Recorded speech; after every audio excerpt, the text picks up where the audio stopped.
Bismillahirrahmanirrahim. Apa hukum membangun tempat live musik dekat masjid?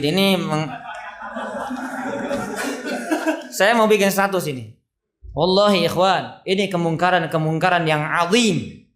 Kemungkaran yang besar. Demi Allah saya sebetulnya sudah menahan untuk tidak buat status-status yang kira-kira membuat fitnah. Orang jadi bingung, saya harus ngaji kemana jadinya? Kenapa ustadz ini menyalahkan ustadz itu menyalahkan juga. Tapi kalau sudah ini bukan perkara kecil. Apa yang sudah Allah haramkan berani dihalalkan, naudzubillah bisa kufur. Saya tidak mengkafirkan orang, saya tidak berani. Bukan kapasitas saya untuk menjatuhkan kafir si fulan, tidak. Tetapi kalau sudah musik digabungkan dengan masjid, syaitan ini namanya. Ya, ini syaitan namanya. Gak mungkin mendapatkan kehusyuan ketika kebatilan dicampur adukan dengan yang hak. Wala talbisul haqqa bil batil. Jangan kamu sembunyikan yang hak, jangan kamu campur adukan yang hak dengan yang batil. Subhanallah, ini kemungkaran ikhwan. Ya, makanya saya kalau nggak salah saya berhenti di Pakuan. Ya, ini biar antum tahu juga ya. Saya tadinya aktif kajian di Pakuan itu ya. Antum yang anak Pakuan perjuangkan lagi biar saya kajian di sana. Saya waktu itu tersulut saya ya, tapi karena saya hak. Ya, karena waktu itu ya mengadakan kajian intinya ya doanya dengan musik. Akhirnya nangisnya bukan karena doanya. Coba antum nonton sinetron, nggak usah doa deh, nonton sinetron yang sedih. Nangis nggak antum? Cerik bukan nangis lagi. Nangis maksudnya ya, bahasa Sunda.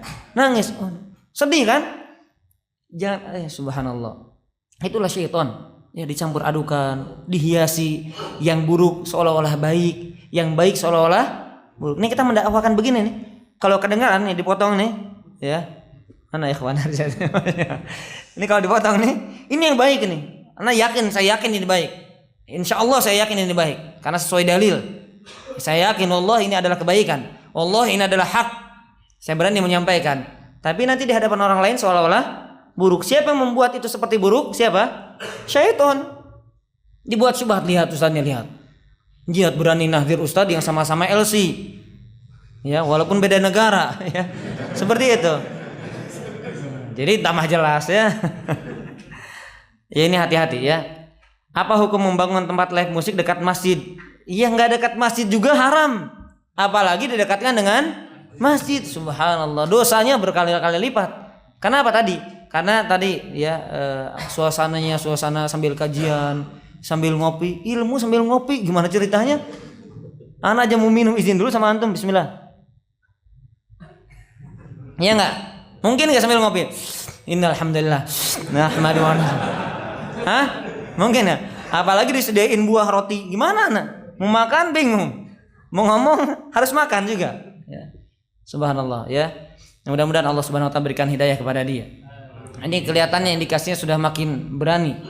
Ya, subhat syaitan sudah menyambar-nyambar. Itulah akan datang satu saat kaum yang menghalalkan alat-alat musik. Terjadi tidak? Terjadi. Terjadinya bukan dari orang kafir, dari Islam, bahkan dari da'inya. Subhanallah ya. Mudah-mudahan antum terus dikokohkan oleh Allah Subhanahu wa taala akidah antum dan madhaj antum ya. Silakan antum tidak terima, ya silakan, itu saya hanya menyampaikan. Hidayah hanya Allah yang bisa menyampaikan kepada antum. Sehebat apapun saya menyampaikan, selembut apapun anda menyampaikan, ikhwan, tolong perhatikan begini, selembut apapun, kalau kata Allah antum belum dapat hidayah, tidak akan dapat hidayah. Maka antum perlu kepada Allah, bukan perlu kepada apa yang saya sampaikan, tidak. Antum butuh Allah. Tetapi kalau antum butuh kepada Allah, mungkin tidak lewat saya hidayah itu, mungkin lewat orang lain, mungkin juga lewat saya. Maka antum terus mohon kepada Allah, ya Allah tunjukkan saya yang benar, mana yang benar ini. Kalau antum sudah meminta terus kepada Allah, Allah pasti akan tunjukkan. Itu janji Allah, pasti ditunjukkan jalan yang baik ketika kita berdoa dan ada usaha mencari kebaikan tersebut. Wallahu a'lam bishawab. Nas'alullah as-salamah. Amin ya rabbal alamin. Jadi hukum musik halal apa haram? Berani sekali antum. Sudah berani berfatwa ya.